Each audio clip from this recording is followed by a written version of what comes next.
بسم اللہ الرحمن الرحیم۔ السلام علیکم ورحمۃ اللہ وبرکاتہ۔ الحمد للہ رب العالمین والصلاة والسلام علی سید الانبیاء سیدنا محمد وعلی آلہ واصحابہ اجمعین۔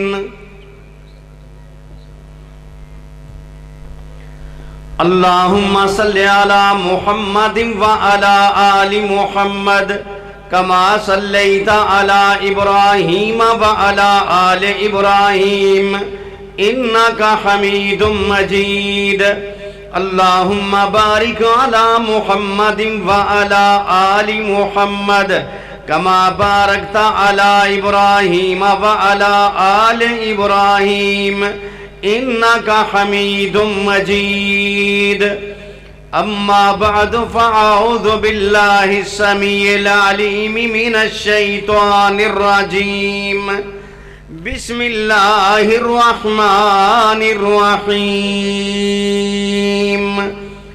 اتبعوا ما انزل الیکم من ربکم ولا تتبعوا من دونه اولیاء قلیلا ما تذکرون۔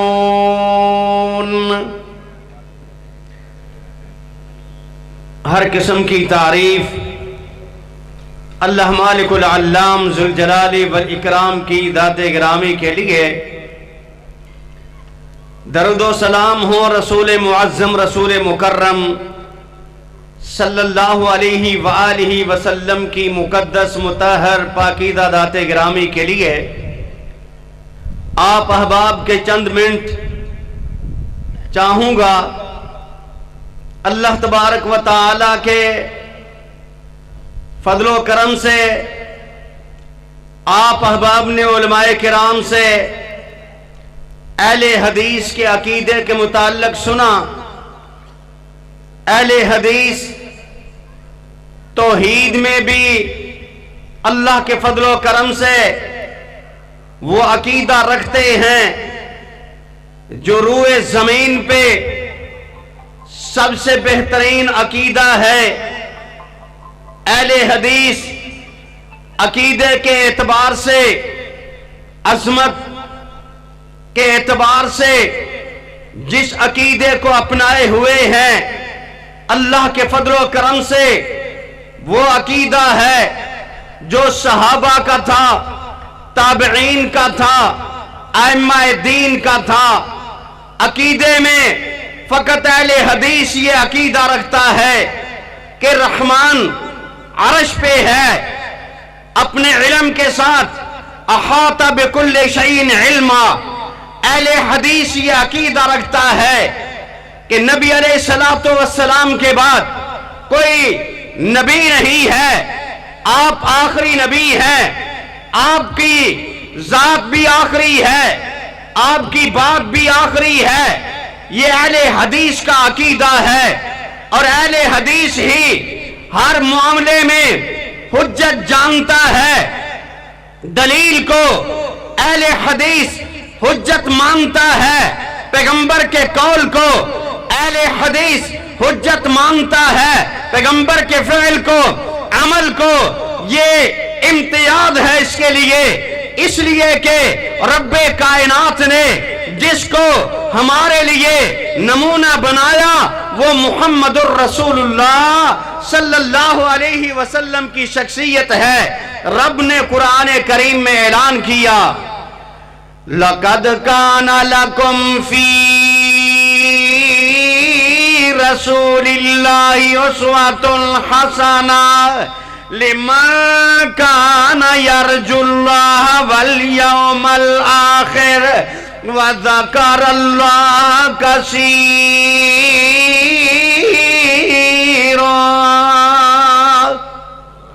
زور زور سے بولیں.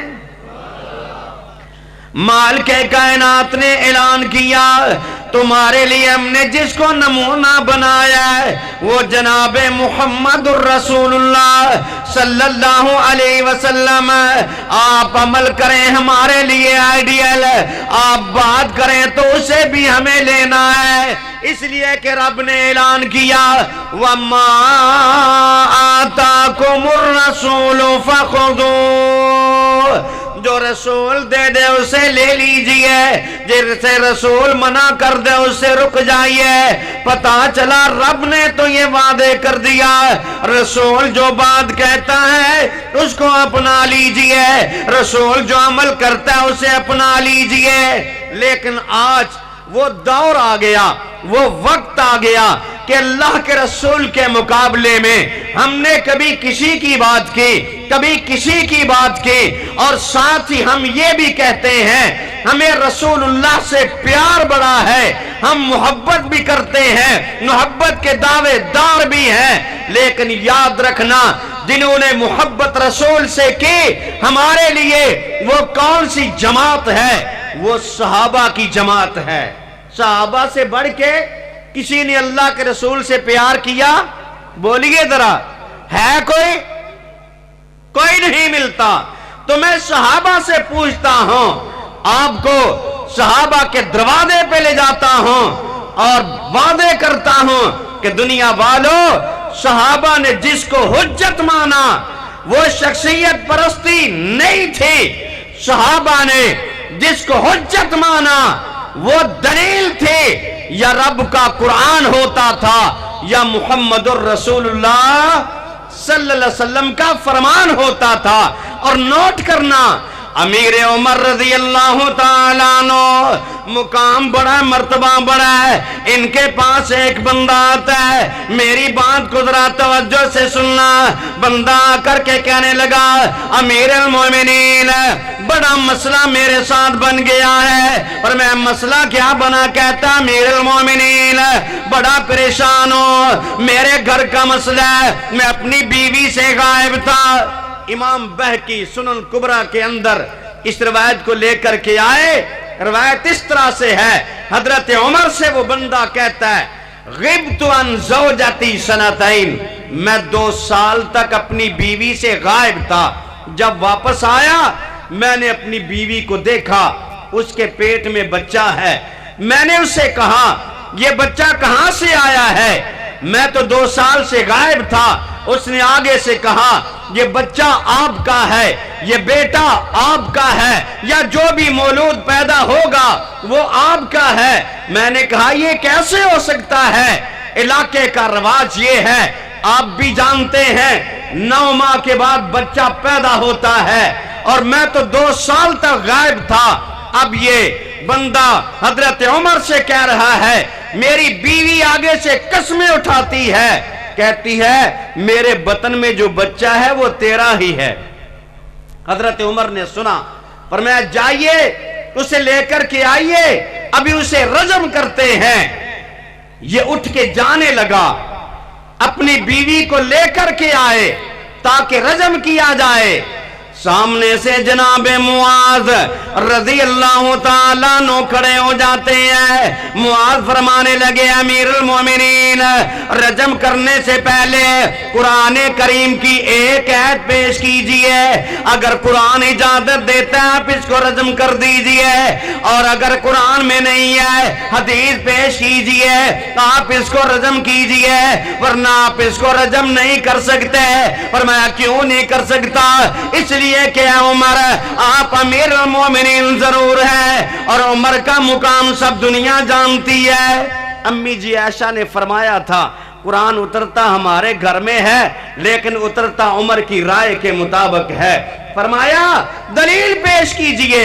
عمر رضی اللہ تعالیٰ عنہ کو معاذ فرمانے لگے ورنہ میں آپ کو بتلاتا ہوں اور سب دنیا جانتی ہے میرے نبی کے زمانے کے اندر دو عورتوں کا معاملہ، ایک جو ہے نا قبیلے کی عورت، دوسری غامدیہ قبیلے کی عورت، دونوں کو مختلف ٹائموں کے اندر لایا گیا۔ جب انہوں نے بچوں کو جنم دیا تو پھر رجم کیا گیا، اور آخر والی عورت جب آئی میرے نبی نے جب اس سے سوال کیے، اسے واپس کرنا چاہتے تھے، اس نے کہا واپس نہ کرنا، انانی حبلا من ماعز، میں تو مہد اسلمی سے میرے بطن میں بچہ ہے، واپس نہ کرنا۔ آپ نے فرمایا جاؤ بچے کو جنم دو، بچہ پیدا ہو گیا، پھر لے کر کے آئی، آپ نے فرمایا اس کو کھانا کھانا سکھلا دو، وہ بچے کو لے گئی، دوبارہ لے کر کے آئی، اس کے ہاتھ کے اندر روٹی کے ٹکڑے موجود تھے۔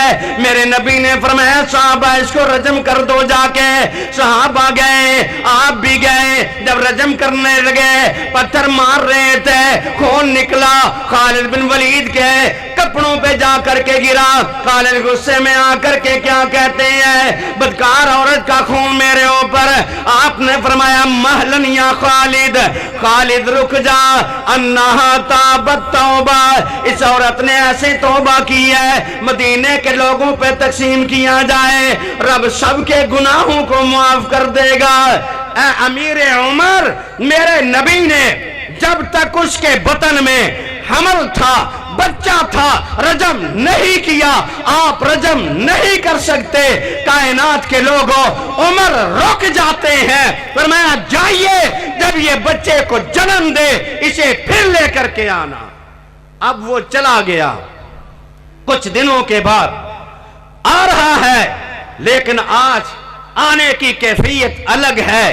آج معاملہ یہ ہے مسکراتا ہوا، ہنستا ہوا آ کر کے کہتا ہے امیر المومنین ابشرک، آپ کو بشارت دیتا ہوں میری گھر والی نے بچے کو جنم دیا ہے، ورب الکعبہ، مجھے کعبہ کے رب کی قسم ہے وہ میرا ہی بیٹا ہے، اس کے ہاتھ میرے ہاتھوں کی طرح، اس کے پاؤں میرے پاؤں کی طرح، وقد خرجت ثنایا ہو، اس کے سامنے کے دانت نکل چکے ہیں، میرا بیٹا ہے۔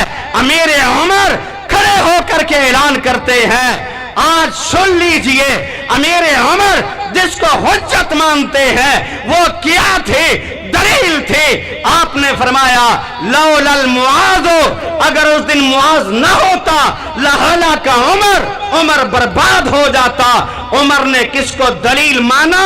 جس کو اللہ کے نبی صلی اللہ علیہ وسلم کے فرمان کو عمر نے دلیل مانا، قرآن کو عمر نے دلیل مانا، حدیث کو۔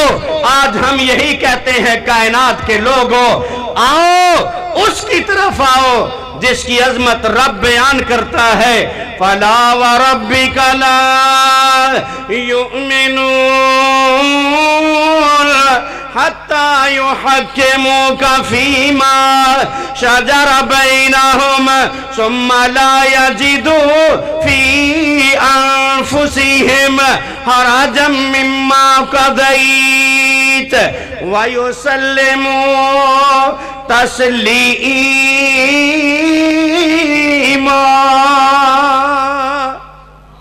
زور سے بولیں، پیار سے بولیں۔ دلیل جب آتی ہے پھر بات بنتی ہے۔ آج ہم جس طرح جو کہتا ہے اس کے پیچھے چل نکلتے ہیں اور لوگوں کا شور شرابہ سن کے آج جو لگنے لگا ہے کہ یہ واقعی اس سے اچھا اور کوئی نہیں ہے۔ میرے بھائیوں بات یہ نہیں ہے لوگوں کے کہنے سے کوئی اچھا نہیں، لوگ جس کو اچھا کہتے رہیں وہ اچھا نہیں، بلکہ جس کے پاس دلیل ہوتی ہے وہ اچھا ہوتا ہے۔ بھائی کی بات بھی پوری کرتا ہوں۔ آج آپ سن رہے ہوں گے کہ ایک گروہ ایک کو لے کر کے چل رہا ہے۔ ایک گروہ نے کہا میں علی والا ہوں، دوسرے نے کہا میں حسینی ہوں، سب کو بھلا دیا۔ ہم کہتے ہیں سب والے بن جاؤ تاکہ کامیابیاں آپ کو ملیں گی۔ کیا کہتے ہیں؟ سونا لگدا ہے علی والا، سونا لگدا ہے علی والا۔ ہماری مجلس میں جب یہ بات کرے نا تو بعض کہیں گے یار یہ کیا بات کر دی آپ نے کہ سونا لگدا ہے علی والا، یہ کیا بات کر دی ہے؟ تو پھر جب ہم یہ کہتے ہیں نا سونا لگدا ہے اللہ والا، سونا لگدا ہے اللہ والا، سونا لگدا ہے نبی والا، سونا لگدا ہے نبی والا۔ اہل حدیثوں بات یہ پسند ہے؟ جو کہتے ہیں یہ کہا جائے ہاتھ اوپر کریں، بولیں سونا لگدا ہے اللہ والا، بولے بولے سونا لگدا ہے اللہ والا، سونا لگدا ہے نبی والا، سونا لگدا ہے صدیق والا، سونا لگدا ہے فاروق والا، سونا لگدا ہے غنی والا، سونا لگدا ہے علی والا، سونا لگدا ہے نبی والا۔ ہم تو سب کو ساتھ لے کر کے چلتے ہیں اور دنیا والوں کو یہ بتلانا چاہتے ہیں ہمارے نزدیک اگر کوئی حجت ہے تو وہ کتاب اللہ ہمارے نزدیک حجت ہے، محمد الرسول اللہ صلی اللہ علیہ وسلم۔ پھر بات نوٹ کرنا، آپ سب اہل حدیث ہیں، یہ اہل سنت ہیں، اس بات کا اقرار کرتے ہیں، جو مانتے ہیں کتاب و سنت کو وہ ہاتھ اٹھائے، اقرار کریں کہ ہم مانتے ہیں۔ پھر اہل حدیث وہ عمل کرتا ہے جو سنت میں ہوتا ہے۔ اگر کسی اہل حدیث کے گلے میں سونے کی زنجیر ہے اتار دے، اس لیے کہ کتاب و سنت میں مرد کے لیے سونا پہننا بولو حرام ہے۔ اگر انگوٹھی ہے اتار دے، اس لیے کہ انگوٹھی سونے کی پہننا حرام ہے۔ اہل حدیث ہے اپنی شلوار ٹخنوں سے اوپر کر دے، اس لیے کہ اس کے نیچے جو کپڑا ہوگا وہ جہنم میں جائے گا۔ اور اپنے آپ کو اس نہج پہ پیش کیجئے، دور سے آپ کو دیکھ کے ہر بندہ کہہ دے یہ اہل حدیث ہے، اس لیے کہ حدیث کا عامل ہے۔ اہل حدیث کو کوئی جھوٹا نہ کہہ سکے، اہل حدیث کو کوئی بدکار نہ کہہ سکے، اہل حدیث کو کوئی حق کہنے والا نہ کہہ سکے۔ پھر آپ واقعی اہل حدیث ہیں۔ آپ کے لیے مشعل راہ آپ کے سلف، آپ کے علاقے میں کام کرنے والے قاری عبدالوکیل صدیقی رحمہ اللہ کا یہ لگایا ہوا پودا کتاب و سنت کا آپ کو پیغام دیتا ہے کہ ہم اللہ کے فضل سے دنیا میں کتاب و سنت کے پرچم کو لہرائیں گے، بدعات کو ختم کریں گے، کریا کریا، نگری نگری، بستی بستی، گھر گھر ایک ہی پیغام ہوگا، اطیع اللہ و اطیع الرسول کا۔ اللہ سے دعا ہے اللہ مجھے اور آپ کو عمل کی توفیق عطا فرمائے۔ وآخر دعوانا ان الحمدللہ رب العالمین۔